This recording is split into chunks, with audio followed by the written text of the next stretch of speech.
tey nag dañoo ñëwoon fii au niveau du centre de santé district de Yeumbeul dans le cadre de la mise en œuvre du projet Joining Forces for Africa pour former, renforcer les acteurs de santé communautaire sur les questions de santé de la reproduction, de mariage précoce et forcé, de grossesse précoce, mais aussi lancement des enfants à la naissance. lii nag ci programme la boo xam ni sous l'appui de l'Union européenne ak sunu partenaire bi nga xam ne moo tudd Terre des Hommes Suisse dañuy mener ay activités de sensibilisation mais aussi activités de formation auprès des communautés te tey acteurs santé communautaire ñëpp xam nañ liggéey bi nga xam ne moom la ñuy def au niveau de la communauté parce que li ñuy xaar ci ñoom mooy une sensibilisation de proximité au niveau des communautés loolu moo tax tey ñu ñëw fii gën leen a jox ay jumtukaay gën leen a renforcer ci li nga xam ne moom la ñu nekk ngir ñu mën a wàcc à la base mën a def sensibilisation de proximité waxtaan ak communauté bi notamment les parents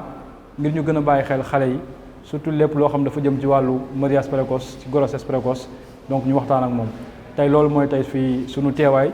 au niveau du district de Yeumbeul. tey formation bi nag dafa réunir 20 acteurs de santé communautaire 10 bàjjenu gox ak 10 relais communautaires donc ñoom la ñuy former renforcer leen ci question de santé de la reproduction ngir ñoom ñu wàccaat ci askan wi ngir mën a def un travail de sensibilisation comme ni nga xam ne ñoom noonu lañ koy defee parce que loolu mooy seen liggéey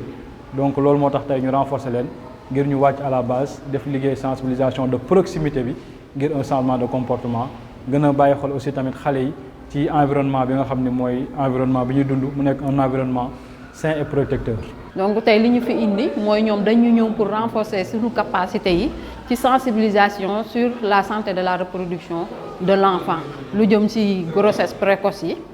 jëm ci mariage précoce yi donc ñun dañu soxla loolu parce que ñun ci suñu quartier yi ñu nekk dañuy yëngatu ci sensibilisation ci santé ci côté bu nekk donc rawatina nag ci santé de la reproduction jëm ci lu jëm ci wàllu xale yi parce que xam nañ ne jafe-jafe la fi mu toll nii ci jamono bi ñu toll ndax xale yi ci âge boobu liñ daanul def bu njëkk ñu ci bëri ci âge boobu la ñuy intéressé wu ci lu jëm ci wàllum sëy dañ ciy teel a dugg di ci teel a waxtaan donc ñun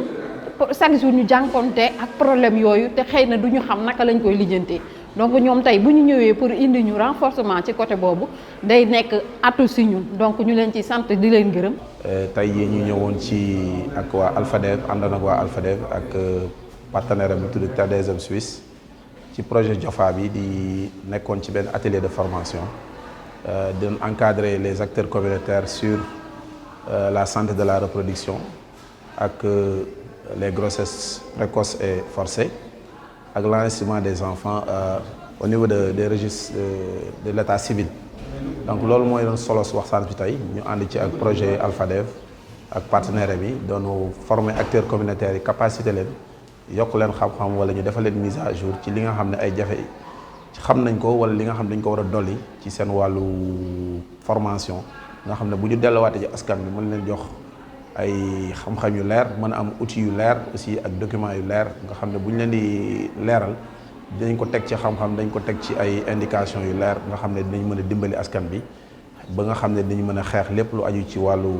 grossesse yu teel ci xale yi wala li nga xam ne lépp lu aju ci wàllu santé de la reproduction bu aju ci xale bu jigéen bi wala xale bu góor bi